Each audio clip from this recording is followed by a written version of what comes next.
Hello YouTubers, this is Cessnaace back again with another video. I'm sure you've noticed that I've still got the scratchy sounding voice.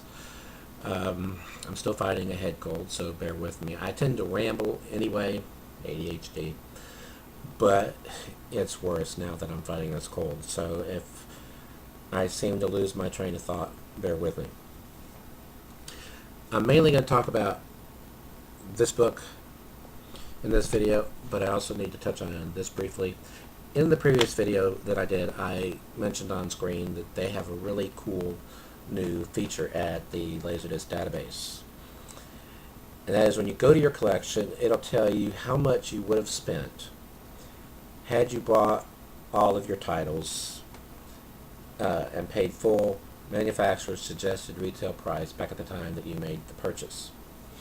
Now, in my case, that came to a little over $25,000, but there are a couple of caveats to that. One is I rarely paid full price on LaserDisc. I usually went to the Camelot Superstore here, which had a huge LaserDisc section, but the first thing that you hit when you came in the front door was their LaserDisc discount section. And I always found so many titles in there that I could spend my entire allotted amount of money that I had gone in there with on just discounted LaserDiscs. And sometimes, I came home one day and I found just 3 LaserDiscs that I had bought that the store had forgot to put a hole punch in the jacket, so they were not distinguishable between one that had been bought for full price and out of the discount bin. And I only paid a total of about $9 for these 3 LaserDiscs. They were all 2-disc sets, letterboxed, from CBS Fox, which charged an arm and a leg back then for such things. And the total retail price would have been well over $120. But I paid $9. So that $25,000 figure is a little misleading. Plus, it does not include any titles that are in the database that do not as yet have a number, or I should say a price assigned to it. That field would be empty. Now, I pulled out some of my LaserDisc catalogs, seeing if I could fill in some of the missing gaps. And I've only gone through the first 2 pages. This is from Sight and Sound from November, December 1998.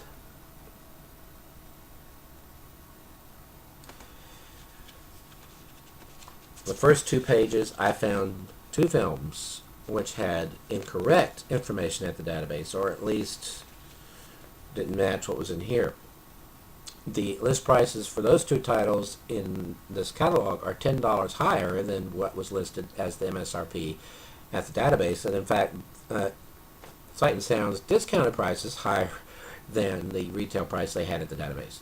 So you have to take that into consideration. You have to take into consideration that a lot of titles don't have values assigned to them yet. And something I forgot to mention. In addition to U.S. releases, if you have any foreign releases, it tallies those up also. And I have quite a number of Japanese released LaserDiscs. So it showed that in addition to I would have paid over $25,000 for U.S. released LaserDiscs had I paid full price.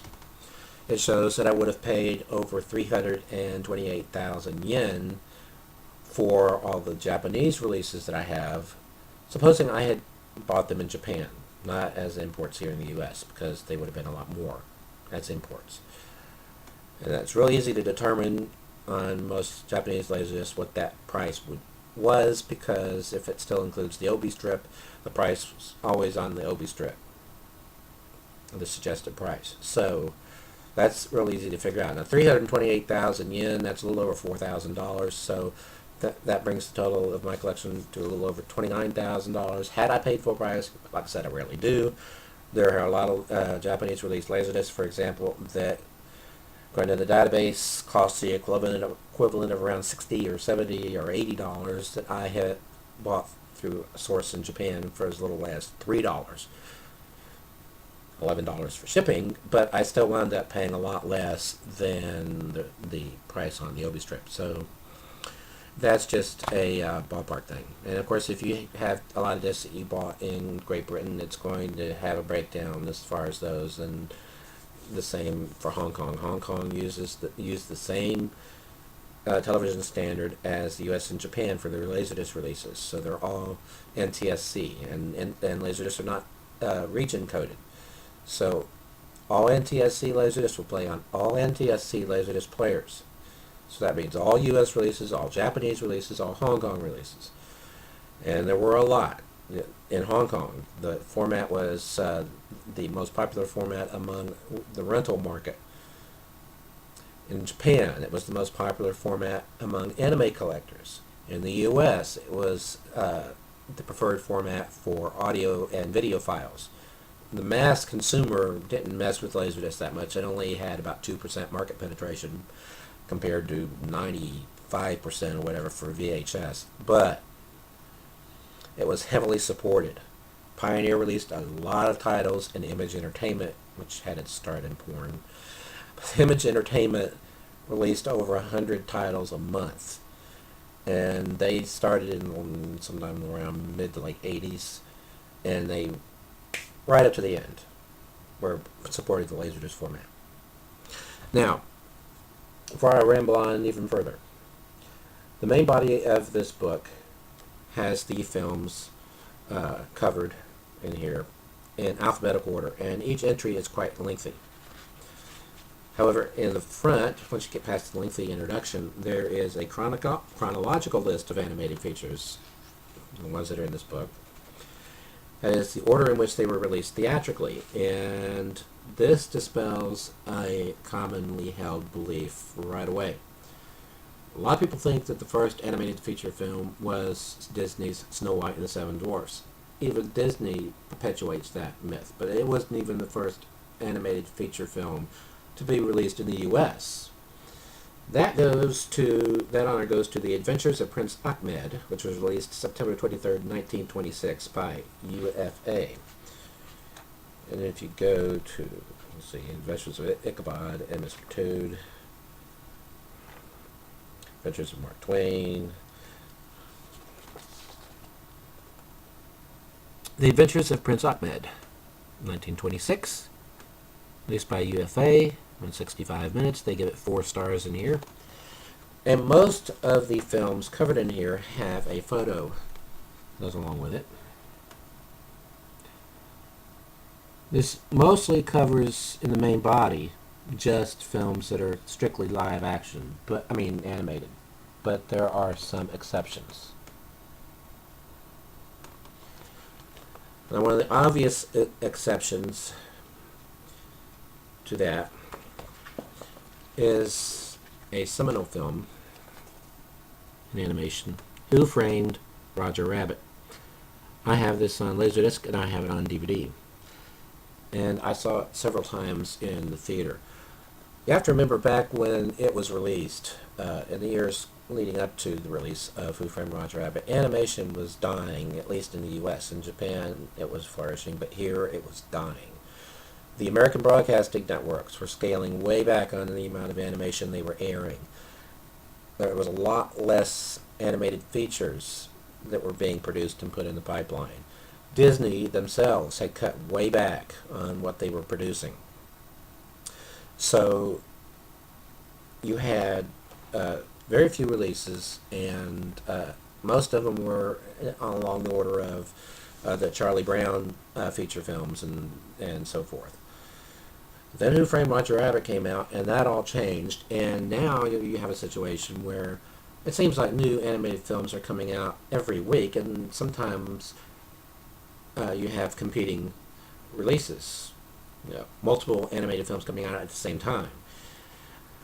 That is really, really different from how it's traditionally been. So those of you who are considerably younger than I am, you be living in good times. Now, there's another 4-star film. Yellow Submarine, released by United Artists. whole section is devoted to that film.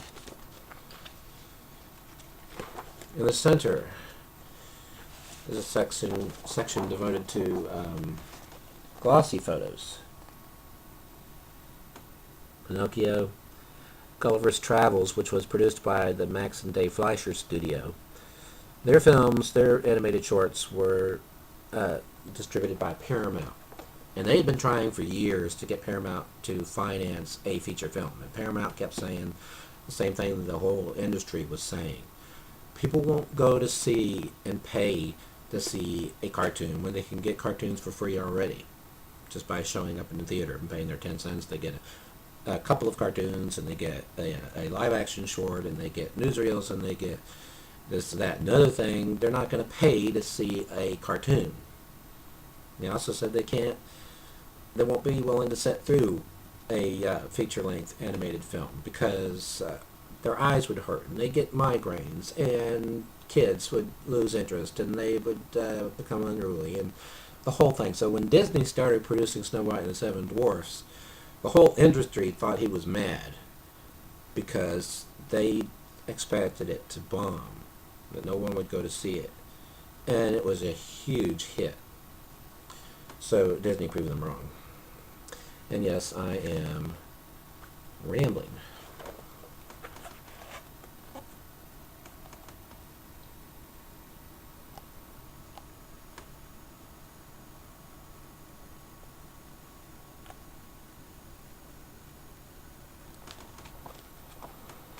Keep an eye on the time.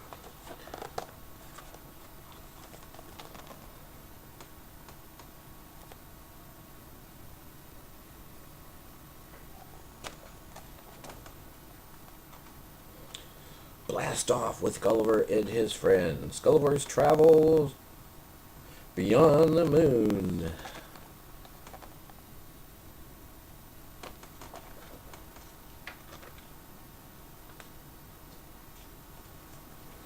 Saw that one in a theater when I was a kid. Man called Flintstone. Let's see, when did that come out? 66, I was 8. Pinocchio in Outer Space. Not a Disney film. In fact, it came from Belgium. But it got a U.S. release. That spaceship looks like it's something out of the Jetsons, actually.